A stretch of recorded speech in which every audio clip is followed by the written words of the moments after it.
சின்ன முருகைய சிங்கார முருகைய சின்ன சின்ன முருகைய சிங்கார முருகைய கொஞ்சி கொஞ்சி தமிழ் பேசும் செந்தில் வடிவேலனவ கொஞ்சி கொஞ்சி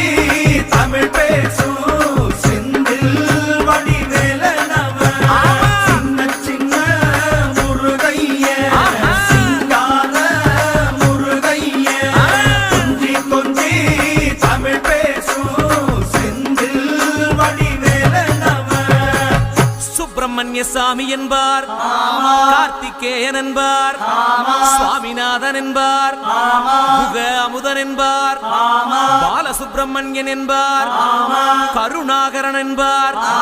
கதிர்காம கந்தன் என்பார், கதிர்வேல சுவாமி என்பார்.